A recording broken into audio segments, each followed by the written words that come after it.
Class is in session. You're listening to Shit Shooting 101. I'm your host, Joshua Lee. Joining us today, author of the 4-book series Sub Rosa America, as well as Chemtrails, HAARP, and the Full Spectrum Dominance of Planet Earth, and Under an Ionized Sky, From Chemtrails to Space Fence Lockdown. Her latest book is Geoengineered Transhumanism, How the Environment Has Been Weaponized by Chemicals, Electromagnetics, and Nanotechnology for Synthetic Biology. She is the ever-pointing one, pointing out the devil in the details, pointing out the demons in disguise, the evils in the skies, the villains and their lies, separating the wicked from the wise, while widening eyes. Please all arise and applaud. The wonderfully tireless fact warrioress, Elana Freeland. Elana, welcome to the show. Thank you so much, Joshua. That was a wonderful introduction. I just do what I do. Sometimes it works, sometimes it fails, but you gotta... you miss every shot you don't take. So it's an absolute honor having you on, and I thoroughly appreciate you coming on. We have a lot to discuss here, so how about we just plunge right into the deep end here? We look at Operation Popeye, the many weather modification projects, patents, and declassified documents, and we learn that chemtrails go back many, many decades. This last summer, Dubai publicly admitted to cloud seeding to fight the effects of the heat, and now, despite generations of denial, governments around the world are touting the supposed benefits of the geoengineering of our skies. Here in Ohio, I noticed the cross patterns and grid-like spiderweb cloud overlay most prominently in Columbus and Cincinnati, two cities with the famous Wright-Patterson Air Force Base almost directly in the middle.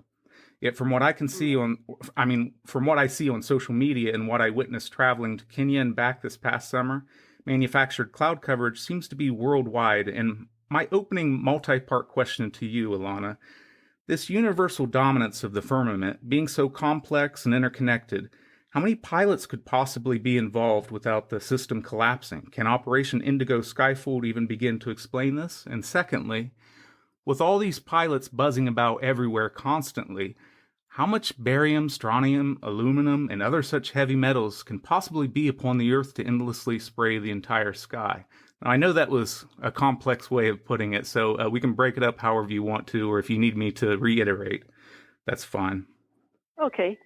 So regarding the pilots, generally speaking, it's mostly drone action. And it's mostly the remote control from down on the Earth. And the pilots who are running commercial flights, sometimes now, it used to be different, used to be many of the commercial flights under Operation Cloverleaf. They had all signed off and had to sign non-disclosure agreements. And they were all in on the chemtrails distribution and delivery system. But over time, over the last 20 years, I'd say, it's become very rote and controlled from what I call the space fence infrastructure down on the Earth. So my guess is, there's a lot of things that have changed, not just the pilots. If a pilot is flying a commercial jet, for example, he will not be the one in general to push the button to turn on the supplementary spray system that is intended as a delivery system for us to breathe in, and for what's going on in the air, keeping it ionized so that a lot of wireless operations can operate simultaneously. It will be, the button will be pushed down below somewhere in the space fence structure. It's interesting to me that you said in Ohio that Wright-Patt Air Force Base is right between those two cities that have high cloud density cover. And that makes sense. I wanted to put this in there because Wright-Patt is, of course, still very prominent. Really, the chemtrails operation, to the best of my knowledge, originally started out being run by WritePat, by the way. And now I'm not sure how they're doing it. I know it's an AI system. They've got it all set up in some way. But anyway, I remember that when you have a high-density cloud cover being set in motion by the chemical trails, generally speaking, that's for communications. And then we'd need to define what communications mean. Often, regular lay people, citizens, think of their iPhones and phone calls and that sort of thing. But generally speaking, there's a lot more that has to do with communications, and that usually is military, industrial, intelligence, complex business. So it makes total sense to me that you would have a high density cirrus cloud cover, and those aren't the old clouds. Let me make that clear too. These are chemical clouds, and what's the difference? Well, the old contrails in the jets that were generally water condensation, ice crystals, certain altitude, certain temperature, etc. And that's almost completely gone now, because most fuel, for just the fuel's sake, is chemical. Whether it's said to be biofuel or not really doesn't matter. So I'm imagining that the what's going on over you in Ohio is similar to what's going on with everyone else, but they're at a much less degree because they don't have WritePat Air Force Base near them, and that's a huge part of this is for what's communications, and of course now they call it C5. So let me see if I can read that to you. I haven't got it memorized yet. C5. It used to be C2, which was command control. Then it went to C3, which was command, control, and communications. Then it went to C4, and I don't remember what that was. And now it's C5 ISR. And what that stands for is command, control, communications, computers, combat, intelligence, surveillance, reconnaissance. And, a lot of people might think that C5 is only for the battlefield, but the truth is that the battlefield is everywhere now. So, what's gone on regarding citizens versus soldiers, that line was erased during the 90s when there was a big change in the military. It's called the RMA. RMA. It was when we had a revolution in military affairs. And there were a lot of things that were changed during that. And I go into, in this book that I'm just coming out with, I go into some of it. I go into it also in the last book, Under an Ionized Sky, because you have to understand the military role in what's going on. So when you're asking me about the chemical trails and the clouds and the weather engineering, you're talking military. And the only difference is that we're not at a state of war like we used to be in wars, like up through maybe Vietnam or something, or maybe into Iraq and Afghanistan. It's not like that anymore. It's not sending soldiers somewhere foreign while at home people are just, dealing with crime in the streets and things like that. No, those days are over. Now it's all military, industrial, intelligence complex, and the warfare is generally called either cyber warfare, information warfare, cyber. That's kind of what's going on. Another one that they use is cognitive warfare. So here in the States, now, as you know, I think you have to be deaf, dumb, and blind not to notice that things are being redefined right in front of us through this latest catastrophe of the so-called vaccine. this is a turning point, yet another turning point, and I would say that the most accurate term, and just from now on, is probably cognitive warfare. So yeah, I wanted to get that out. And how did I do on answering your question? You did excellently. The one part, that boggles my mind is the amount of chemicals that they're spraying into the skies. So, is there some sort of where do they keep these supplies, and how do they come up with these supplies? Where are they just massive mines and then stockpiles? What's going on there? Well, yeah, remember, you tend to think of big pharma as only being pharmaceuticals and maybe vaccine serum, but the big pharma is running all the chemicals that are in the jets, rockets, and drones that are part of the delivery system for their agendas here on the Earth. Now, of course, the agenda that I'm concentrating on in this book is synthetic biology, and there is everything being done in the environment. If you were in the field of genetics, you could call it epigenetics, because it's a use of manipulating the environment to bring about a change in genetics, a change in the structuring of the human body, the human brain, and all of life on Earth. Let's include the forests and the soil, and how we grow our food, our water supply. All of this is being influenced by the epigenetic approach to transhumanism.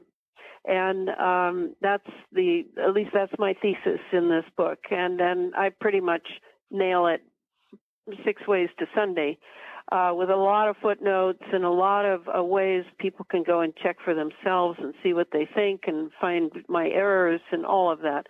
I mean, what we're lacking now is not just good education and learning how to think in school, which pretty much vanished in the early 70s in the American school system, but we're looking for people willing to change their lifestyle so that they're not being run by their technology, and they can return to reading and studying and thinking, so that we can find another way out of this. As you know, that they say Einstein said it, but he didn't really. I don't know who said it, but it was very wise. We cannot solve our problems with the same thinking we used when we created them. So that's kind of the problem, is that one of the first things we have to do, for example, thinking about the barium, strontium, titanium, all the stuff that's coming out in these jets and we're breathing in and is falling into our soil.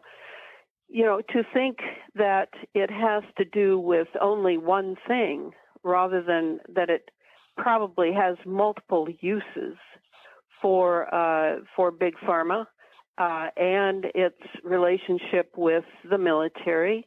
The idea that NASA plays a role in it as well, given that they are now controlling the ionosphere high above us, and that at CERN they have the particle accelerator, which is very capable of manipulating the magnetosphere.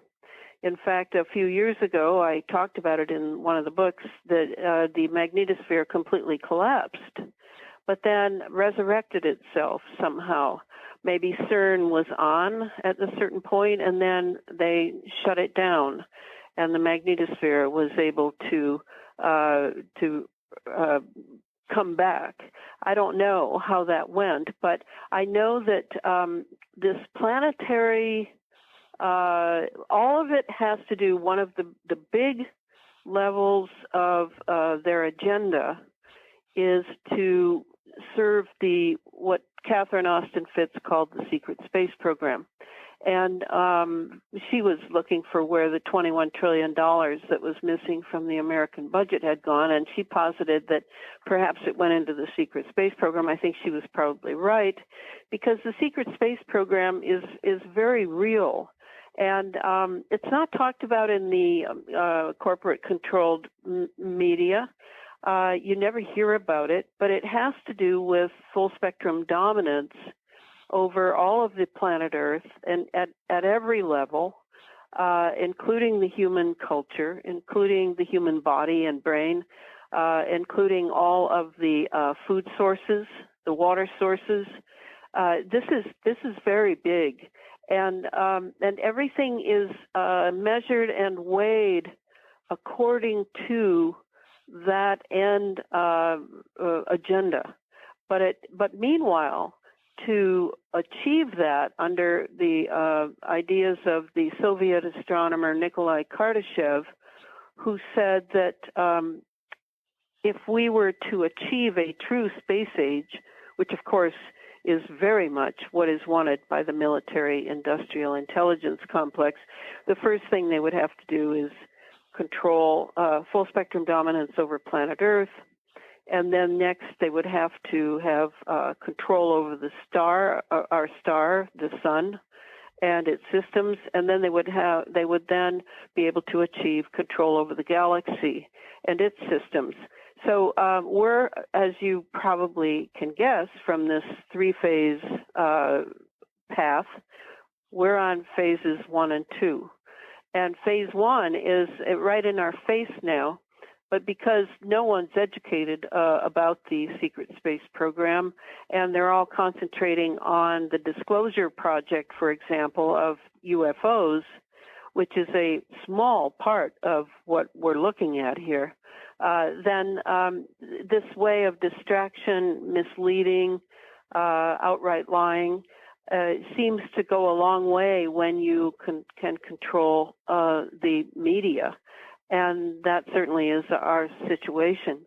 As far as the metals that you're talking about, remember, these metals are all highly conductive, and that is very important when you're talking about wireless technology that you need, not just for communications and cognitive warfare, but you need that in the people, inside the people's bodies and brains, so that there's a conductivity that you can use when you're infiltrating, invading their nervous system and bringing in the nanotechnology. Now, the nanotechnology is probably the biggest discovery I made. And I'm not saying a discovery for all of humankind. Nanotechnology has been around since the 90s, but very quietly so.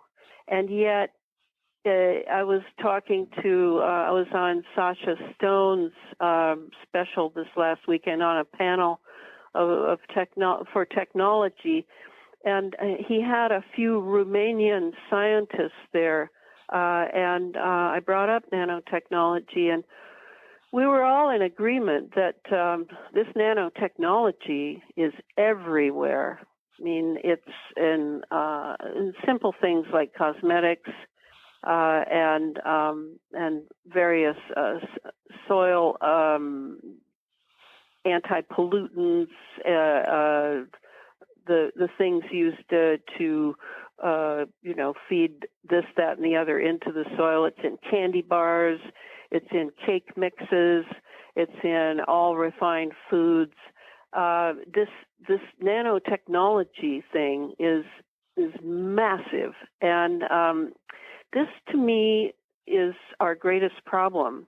And the metals that are in us that we keep breathing in, even if we're doing heavy metal detox, you know you're never going to arrive at the end, because every day you've got to breathe this air, and every day they're dropping things up in the stratosphere in order to maintain this particulate-rich, conductive atmosphere that has been ionized, and to keep it ionized. So that's not going to end at this point. they have a technique now. A lot of people contact me and say, "Oh, we don't have chemtrails. We haven't had chemtrails for months, Elana." Well, that may be because I certainly have seen the patent for the ability to distribute and deliver the same nanoparticulates, but you're not going to see any trails. I'm not sure quite how it's done. One way, certainly, it would be done would be with what I call chemical bombs, where you can poof these. Maybe they're put together with plasma, and then they're zapped with laser or something in order to distribute their nanoparticles at high altitude, and then by the time it gets down to our atmosphere, due to the chemistry in our atmosphere, then it becomes cloud cover. I don't know quite how they're doing it, but I know they're doing it because people have become more aware of the trails, and they're less willing to believe they're contrails.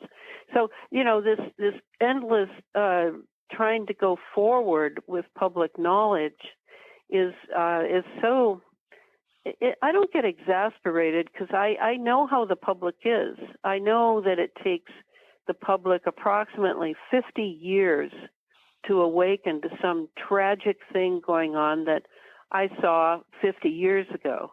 So it's just how the public beast, the sort of collective mindset that is being programmed and conditioned all the time by the technologies owned by people who want more power. It's just how it works. And so, you just keep going day by day, putting it out there so that people are awakening. But what has really awakened people lately, and I'm sure you see this, Joshua, is this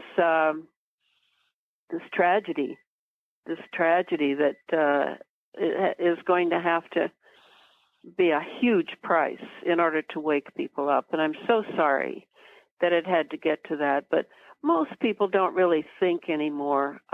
They can't really think. They've got too many heavy metals in their brain, for one thing. So the Alzheimer's has just exploded, as has the autism at the other end of life. So this heavy metal thing is very big, but the heavy metals are all in a nano size. And just for those who don't know, a nano is 1/billionth of a meter. So it's extremely small. There are smaller particles than a nano, but it is the one that is being used now to create nanotechnology, wherein they go to the atomic level and lay atoms next to each other. 100 atoms, 500 atoms, however much it is, to make these nano technological sensors like MEMS, the what's the other one? The MEMS and the GEMS, which are the geo-electro ones up in space, and then the NEMS, which are the nano-electro particles that are, all of these are sensors. So what that means is they not only are they everywhere because they've been distributed by the trillions up in space that then falls earthward, but they are picking up data and then transferring the data to big supercomputers that are crunching it, and this is how they do it with the sensors. So that's one of the nanotech implements that's being used, and those, of course, we are breathing in. They are in our bodies. They are reporting back to Big Data Central with our metadata of our biometrics and whatever else. It has the programming and software to pick up and transfer. So these are, you can't even imagine how small the little computers, the microprocessors are in these technologies now at the nano scale. But they're everywhere, and they're really everywhere in the smart city. And I have a whole section in the book devoted to the smart city, to show people how they might survive the smart city if they know what technology they're daily dealing with. It's in the sidewalks, it's in the streets, it's in the air, it's in the water, it's everywhere, and it's important for us to know how this technology works, because I maintain, and I get very heavy on this in a lot of interviews, I maintain that our key to being able to survive this, I have no way to end this. Let's just be clear about that. This is not like a pill that you can get rid of suddenly by stop taking it. No, it's completely inundated the environment. Our whole atmosphere has changed. It is not at all the same atmosphere that we had 50 years ago. So this is our condition, and so you try to find a way that you can approach this and start grappling with it so that it doesn't kill you and it doesn't destroy your immune system. Particularly if you're not choosing to be vaccinated, then you may have more options available to you than the people who are unfortunately making a bad decision. So my idea is that because nanotechnology, these little nano guys, they swarm together. They are not something that operates singularly or individually. They come together, and it's as if they have one consciousness, and that's a swarm consciousness. This is the hive mind that we keep hearing about, that some of our masters of the universe that want to control us want for us, that we all give up our individuality and join the hive mind. But the nanotechnology does have a hive mind, and therefore my thought is, if we can develop the consciousness of how the technology works and of how they're all being programmed and directed remotely through 5G, 6G systems, particularly the 6G system and possibly the 7G that's coming, then if we can counter the electromagnetic control over these nanos because they're living inside our bodies and our brain, then perhaps we can rule them. Perhaps we can overcome them and direct them to do whatever we say they should do. So this may sound like a very juvenile idea that I have, but I am quite aware that human consciousness, which I think most people are not aware, human consciousness is not created by your brain. Your brain is simply the diving board by which your consciousness dives. It is not your consciousness. The consciousness that we human beings have, of course, if you just live in the beer-swilling, cigarette, chain-smoking, couch potato philosophy, I can't speak to that, but I can speak to the consciousness you can develop if you really develop your awareness and you take care of your immune system, your body, your brain in your daily life. You prepare yourself to be able to understand what you're seeing so that you can learn about it and just make a few postulations that you can then test over time. With consciousness like that, where you're actually really awake, that is something entirely powerful, because it is a quantum level of existence. That's where our thoughts are really created. You may think of quantum as being like a million miles out in space, but it's not like that. It's more like Russian dolls, nesting dolls, that each level nests inside another level, and that one inside another level, and that one inside of another level, until you finally come to the quantum parallel dimensions, where thought is being created, is being found again after centuries of having been dormant and no one having gone into the quantum parallel dimension to get that thought. I mean, this is how inventions happen. This is how the future happens, is this quantum level of thinking. So if we have that capability, not that everybody uses it, I know that, but if we have that capability, then it seems to me that it's at least worth considering that we can approach this problem from a level of consciousness that our masters really don't want us to know about, really don't want us hanging out in that sort of thinking. They want us to just believe it's hopeless and that they're in charge of everything and they're running everything and the nanos are going to get us, all that. I find that very hard to believe. So that's kind of where I've ended up, Joshua. I mean, I started out with chemtrails and trying to figure out Bernard Eastland's HARP patents, and then Clifford Carnicom, the independent scientist who was analyzing the particulates that were falling in northern New Mexico in the wake of the jets and their chemical signature trails that he was speculating about.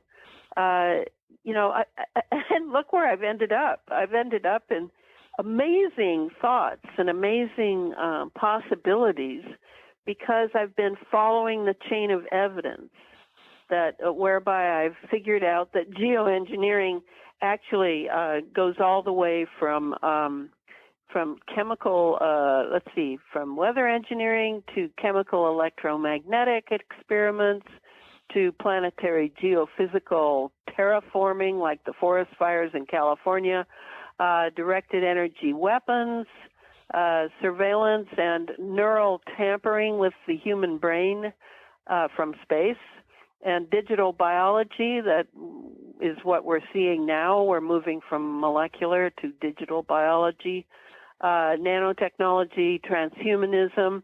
I mean, I started out with a very narrow view of what I was uncovering, but because I was paying attention to the chain of evidence, that truthfully there is no graduate school I could have gone to find out what I've found out.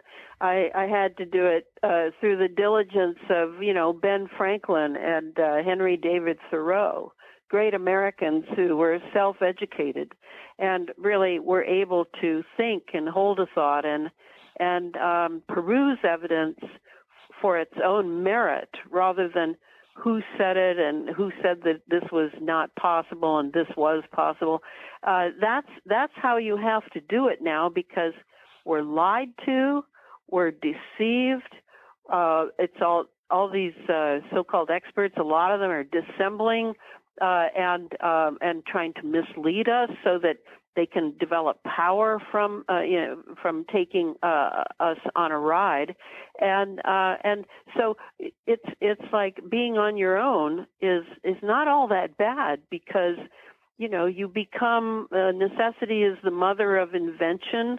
I have found that to be absolutely true. If you had talked to me 20 years ago and told me I would spend over a decade writing 3 books about geoengineering, I would have thought you were crazy because that was not at all what was on my mind. But because of the imperative of what Clifford Carnicom told me years ago when he said that the atmosphere had been utterly changed, I realized, I heard the clarion call right away that if they've changed the entire atmosphere, not just the United States atmosphere, because the atmosphere is a huge bubble. We all breathe from the same atmosphere. If they had changed the atmosphere, then they were changing the planet. If they were changing the planet, they were changing us. And I could see clearly that I had a lot more work to do. And so now I've written this book, which is, I'm embarrassed to say, 690 pages long. And it has 60 illustrations. So, I feel I have reached the end of my tether now. I have gotten all the way from the chemical trails and the heavy metals and all that entailed years ago, all the way to synthetic biology. And it's all been planned, and it's all been intentional, and it all leads to transhumanism. There's so much there that I want to return to, but if we can, I want to go back to the skies just for one more question here. In Arthur C. Clarke's 2005 novel Sunstorm, a crew worked to build an atmospheric shield to protect against an impending fatal solar flare, and now Gates wants to bring fiction to reality. Why would they want to blot out the sun? Are they at the top some sort of non-solar beings? Do they not need sunlight like the rest of us? Makes me wonder if Hollow Earth is real. Sure would explain why Rothschild has his own island in Antarctica, underground dwellings while we wither and wilt on the surface. Or maybe this is why the wealthy are blasting off into outer space, wanting to colonize Mars and the Moon. I digress, but what on God's green earth could they stand to gain from blanketing the sun when it will, in effect, harm them as well? Well, now you're getting into the part where there are, I don't know how much you know, but there are spiritual aspects to this too. Just as at the beginning of the COVID-19 drama, I remember when listening to a clip of a tape of the Dr. Tom Cowan speaking and the Dr. Diedrich Klinghardt speaking in interviews, in which they both brought up Rudolf Steiner, the Austrian scientist of the 19th to early 20th century. And they both were quoting Steiner having said 100 years ago that eventually a vaccine would be invented, that if you took it, you would never think of spiritual things again. Right. And you would not realize you were a soul. You would not realize that you had a spirit. And you would become, I mean, in a way, just by America being as materialistically minded as it is, where it completely only believes pretty much in what is material and what you can experience with the five senses. But this idea of the sunlight, I remember a verse when I was a Waldorf teacher many years ago that I used to say with my class. Let's see if I can still remember some of it. Ah, Father, Son, a marvel thou art, to banish the darkness and gladden the heart. And that's kind of what I think is really going on, because remember, among all these science-minded, that would be physicists, biologists, biotechs, all of these guys working basically for the people with money who can pay for high-tech experimentation. They actually believe that it goes back to the Heisenberg uncertainty principle. That was a huge shock. I mean, up to then, everyone thought you could measure and categorize anything because it was all material. It's all material. But the uncertainty principle proved that when someone walks into a room where an experiment is taking place, then the measurement totally changes. Because life is a process. It's not a product. It's not a thing. And so to take the sunlight from humanity, from life, you know, the trees, the plants, the animals, to take the sun away is tantamount to a complete assault on the spirit of life. But of course, if you don't think the planet is alive, and you just think that all these creatures moving about are just slabs of meat on the hoof, And now, of course, they're calling human beings wetware, as in software, hardware, and wetware.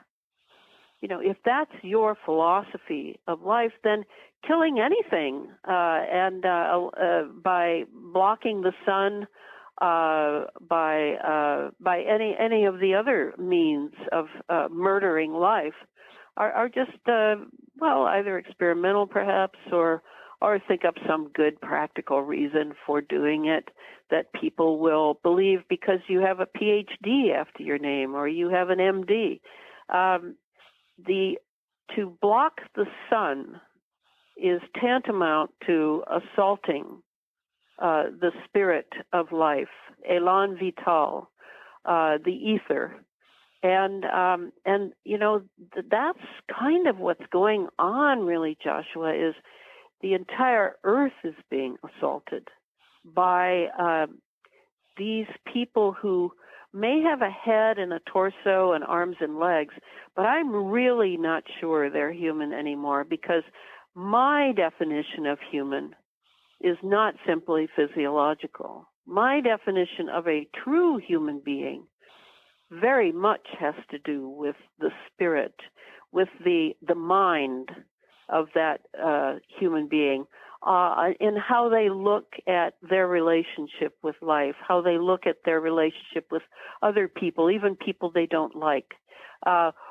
What is that quality of a true human being versus a human being who actually despises humanity, an anti-human?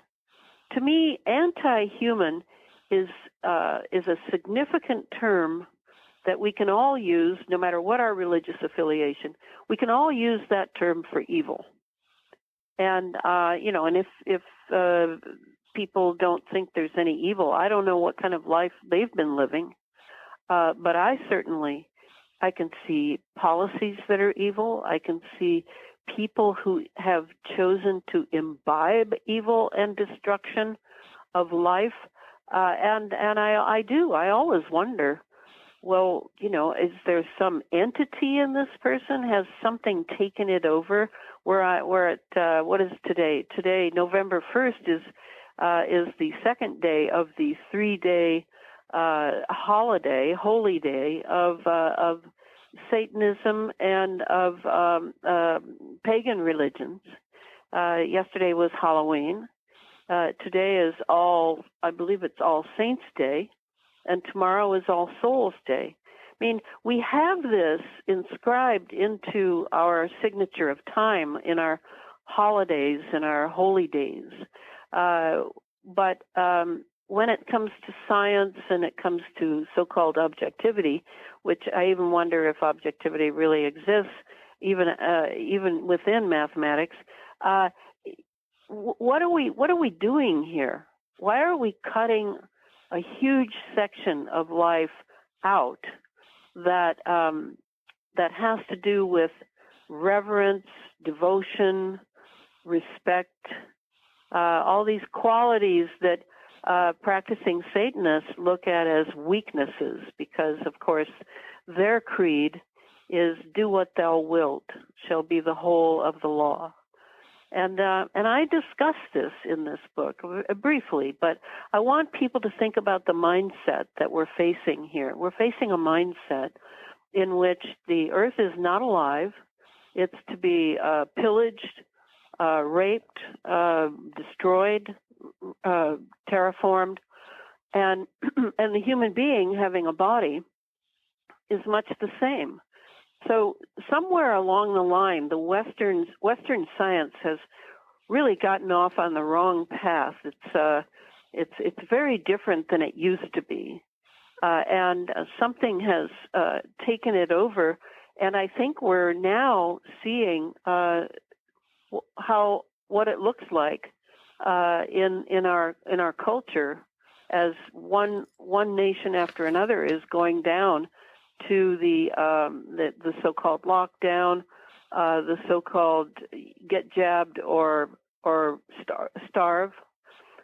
So we need to really think over how we got into this mess, and try to think of something new to get ourselves out. And to me, the fact that the deep state geoengineers are bent upon destroying the sunlight that we receive.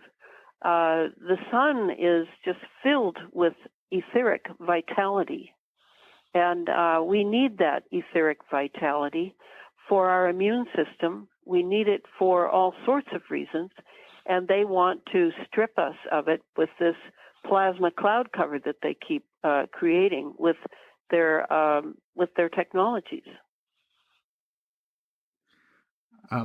With the use of Morgellons, Hydras, nanorobotics, graphene, and all cyborg configuration of the human body in conjunction with AI, the Internet of Things, and the Internet of Bodies, why would anyone supposedly in control want a population of machines, especially when those theoretically superior machines can easily turn against the master class? Are the overlords just that myopic in one track that they cannot see the collision course ahead? Now, I know you've already, in your last answer, pretty much answered a lot of that, so you can take that however you want to dice it up. So simplify for me what you're saying. Are you saying that you think they prefer machines for robotics to the human beings that they can turn into robotics? Well, it seems that all that they're pumping into our system, and then they're creating cyborgs of us, transhumans of us. And when with the Internet of Bodies and the Internet of Things, we're going to be connected to this supercomputer, and so we're going to have powers that they're not going to have. So I'm really kind of focused on their psychology of self-destruction, I guess, is where I'm coming from. Oh, no. You've got that all backwards. I'm sorry. Why do you think we're going to have superpowers? Where did you get that idea? Well, because they're telling us how enhanced we're going to be? Remember what Klaus Schwab said? He said, you'll own nothing and you'll be happy. That gives you a clue as to what they have in mind for our BCI, our brain-computer interface. It's actually, they're still the ones, whether it's an AI program or not. I mean, it could be that you are right, that one day the AIs that they are creating now to be self-sufficient, to make decisions, to make lethal decisions as well, that they will eventually take over. That's very possible. In fact, I often think, and I can't remember the scientist's name, but he worked at NASA. I often think of some work done on looking at Saturn and its rings, and it certainly appeared to a scientist in the 1950s when he was, or maybe it was the 60s, when they began to get some footage back from some photographs of various shuttles type thing that they had sent near Saturn. I need to memorize all that so that I don't sound so flaky. But that they photographed some sort of a device that was actually creating the Saturn rings, seemingly with plasma. So is it possible? I mean, it really captured me when I read that and saw photographs. It seems that you could have an AI system that outlives anybody else on a planet, like Saturn. Saturn is considered pretty much a dead planet, but it wasn't always, not at all. You could have an AI system that survives, and in a way that pre-programming film, I think it was called Prometheus, there were a few of them. In that film, there's a character who, a human-looking robot, probably some sort of transhuman, I would imagine, who outlives everyone. So you could have an AI system that would outlive everyone, but as far as what you're referring to in how they're setting us up to be BCIs, brain-computer interfaces, through the nanotechnology in our bodies that are creating scaffolding or you would call it a neural network for communications and becoming one with the internet. I think they're very on top of changing a lot of people to a slave class, but the people themselves will not realize that it's a slave class. They'll find great fulfillment in it, and then of course their plan is to everybody gets to have a certain amount of money that will be given to them, and the state will be in charge and all that stuff. So really, this slave class, I don't see any way for a slave rebellion in that way, like Spartacus.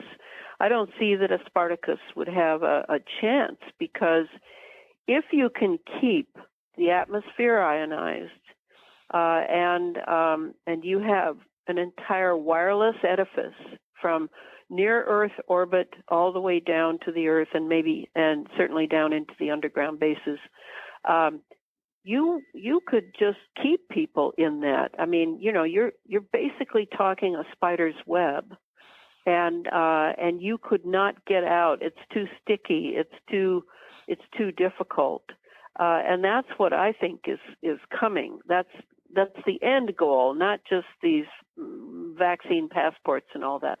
I think that the idea is a slave class, and then meanwhile plucking out, the ones that you might want to have a conversation with or send to a special school and prepare for some use in your wonderful security state empire. That sort of thing would still go on, and that's been going on for decades, of watching young people who seem to have a lot of brain power, and getting them to join forces with you, and then you reward them, and if they're ever a problem, then you turn them into a slave, or you just eliminate them. So, I mean, that's how I see it. What do you think of that? Yeah, I agree on all of that. I guess I was just looking at it in terms of the way that it could go awry, because, I'm thinking of it in terms of, if this is our zombie apocalypse where, the human, it's not an apocalypse, a zombie apocalypse where we are just these corpses that are lingering around, but that it's our bodies, the human body and the human mind dying while it's being reconfigured and rewired, and it's being guided like some sort of neurological parasite operating its host, all through this transformation from human to transhuman. So I was kind of thinking of it in terms of, if the end result, we end up completely not human whatsoever, we don't have human consciousness, we're humanoid machinery essentially, and if we're tethered to the supercomputer, and then we have access to all these AI functions that we could turn against them, because they can't control us by fear any longer. We don't have emotions like that. Well, I agree that this is the next version of the slave class. I was just looking at it in terms of that, if that made any sense, what I just said. Well, and yeah, and no, I think that what you just said is possible, but there's another part that we haven't addressed. I've sort of tangentially referenced it, but one of the reasons that I think that the occultists, who are at the top of the food chain among the global elite, want to cut out the sunlight and have absolute control over people's brains, is that they really are, the real prize is the human soul. And a lot of people don't even think of the soul. They think that's some sort of antiquated religious concept. And, it's only in the West that you run into such ridiculous ideas as that, truthfully. And there is a soul, and you can call it a psyche, you can call it whatever you want, but each individual has one. And the first part of this vaccine, as Rudolf Steiner foresaw a century ago, is to completely cut contact between whatever that person's brain-mind interface is without the computer, cut that off from the soul life. And can you, the question is, and it should be very interesting to people, is can you have so-called human beings walking around with no soul? Well, what would that look like? Would you be able to tell they have no soul? I tend to think that we can learn to know the difference if we pay attention. I know that I definitely have a soul. There's no question in my mind. And I meet people whereby we can start a conversation, or I might, just spend some time around them now and then. And the first thing I notice is the eyes. And sometimes with people who either don't have a soul or are completely cut off from it, the eyes are sort of dead. And I think you see that in a lot of news moments on, I have only a computer, I don't have a television. You see some of these people, they're staring out into the camera and there's nobody home. Now, I spent 10 years studying MK Ultra, and MK Ultra was definitely a first phase, thanks to the Nazis we brought over under Operation Paperclip. That was the first time you really had a program that was cutting the relationship of the individual to their soul. And some of the MK Ultras were able to retrieve their soul. I think there's even a therapy called soul retrieval, as I recall. They were able to retrieve their relationship with their soul and to continue their human life. Because I don't think you can have a human life if you're cut off from your soul. So is that a transhuman? Well, it may be. I think a transhuman is going to be even another type of species. And I think that a lot of the vaccinated people, the ones not getting the saline solutions, are on that trail now. And they are going to be transhumans. And transhumans, as patents point out again and again, I have several of the patents anyway, point out that transhumans do not qualify for human rights. All right, if we don't qualify, if transhumans don't qualify for human rights, well, what are human rights? There are certain rights that humans have been able to fight and claw their way through history to obtain. The right to a fair trial, the rights that we have taken for granted here in the United States and maybe other Western nations as well, and now are being removed from us. Certainly the Bill of Rights, very famous throughout the world. I mean, we're the only nation in the world that has a Bill of Rights. And look what's happening to it. It's being shredded. So now we're going backward. And the idea was to go forward with human evolution. But if the majority of humanity are transhuman, then they will not qualify legally for human rights. Only humans will qualify. And of course, you and I both know that the global elites want only themselves to have that category, right? They're not going to want a whole population of unvaccinated people to have human rights. No, this is extremely important because this is sort of thumbing their nose at the divine world that the soul is comfortable in, that the soul knows. And before birth and while we're here on the earth, in good sleep. When you go into REM sleep, your soul is now communing with your real home, where you're really from.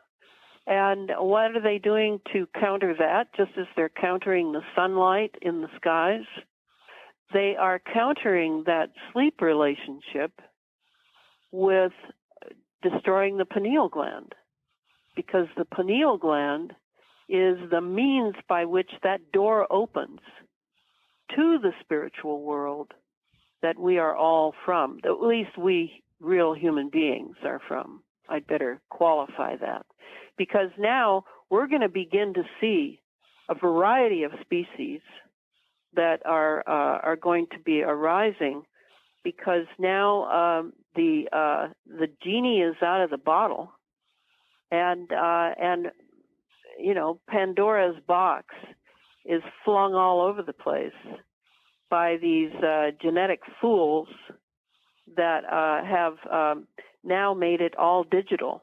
You know, digital biology is a far cry from molecular biology. It can all be done by computer. So anyway, that's the other part of the piece of the puzzle that I want in this. Is I'm not going to talk about a future where it's all the zombie apocalypse and we're just bodies sort of ambling this way and that.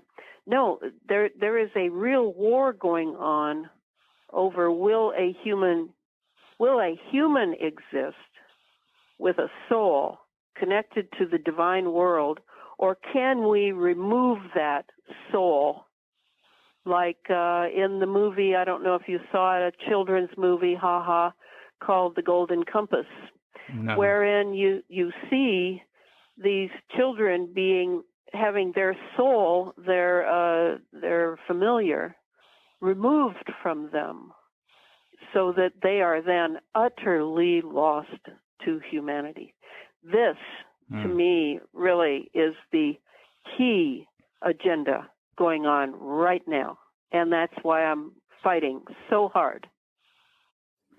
At this point in the interview, the feed was hacked and distorted to an irreparable degree, which is very frustrating and depressing on my end, as the interview became even more and more interesting in the second hour as it progressed. But it is what it is. I implore you, I encourage you, please go purchase Elana's new book at Amazon or pharaohhouse.com. And if you haven't read her previous books, you're missing out on a ton of valuable information. I thank her sincerely for coming on the show, and she is indeed the people's champ. One day in the not-too-distant future, someone or something will look up to the heavens and ponder the tales of old, reminiscing the story the elders once romanticized in some lost poetry of language. A story of a universe behind the chemical gray curtain. The elders would rejoice at their fading memories of a vast mystical expanse that they described was often a mesmerizing azure upon which would occasionally drift glorious ships of whitest cotton. Other times these archaic skies were as a pitch-black canvas, dappled with a stunning array of twinkling lights reachable only by the wildest imaginations of man. This dark cosmic ocean was the realm from whence a great star they called their sun would re-emerge and rise. It was defined as a giver of light, life, and warmth. Oh, how the countenances of the elders would fluoresce at the thought of warm summer days enveloping the fields in an orange glow. Back then, the elders explained, one could roam freely and not be tracked, not be traced, not have biosensors alerting the overlords, no smart surveillance systems capturing their actions and every move or thought, no AI nor robotics deactivating one's chip for the reprogramming. They told tales of something they called nature and beings that were quote-unquote natural, existing in some autonomous ecosystem amongst plants and animals outside of the laboratory and the mega greenhouse factories, outside of the metaverse. No VR headset, no pod, no internet of bodies and things. In that strange foreign era, they had liberties such as freedom of speech, expression, and even innumerable lifestyle choices. Back in those days, instead of knowing oneself as mere property of the masters, they actually had possessions themselves. They owned, operated, maintained, bought and sold real, tangible items experienced by all five senses. They were in the image of God and lived likewise, connected not to any super quantum computer, but to the divine, earthly beings constructed from stardust by the hands of the Almighty in perfect flow with the cosmic currents of sacred reality. Yet these are all but alien concepts now. They can no longer be accessed nor conjured by the new mind in any real graspable way. It is but a dead man's long-ago dream wavering in the fog, forgotten and deleted by the hard drive of time. Did it ever really exist? Or were the elders simply hallucinating from the black goo coursing their metallicized veins? Perhaps the relentless bombardment of 6G radiation has finally reduced them to residents of the Mad Hatter's hat. Surely they are delusional and nothing more than self-deceivers, for nothing so extraordinary could have ever existed. Certainly just a dead man's long-ago dream wavering in the fog. Well, it did exist. We are those elders of the future, and we remember. We remember home with its lawn ornaments and wall dressings. We remember family, friends, and all their quirks, mannerisms, and unique idiosyncrasies. We remember joyous traditional get-togethers, cutting the turkey, clanking glasses, sharing memories. We remember mother's dry meatloaf and warm, nurturing embrace. We remember father's scabbed and bruised knuckles, swollen from rusted bolts and stubborn lug nuts. We remember our first Little League home run, our first elementary detention for swearing, our first fist fight with our first black eye, our first car, first kiss, first heartbreak. We remember emotions with its salty tears streaming over our lips, clenched fists and gritting teeth of total exasperation, and those ever so fleeting moments of laughter. So much laughter, so much humanity, so real and so precious, so fragile yet powerful. May we never forget those times. May we never forget our souls, spiritual energies, and consciousness. May we never relinquish those moments of love, peace, happiness. Signing off. Deuces.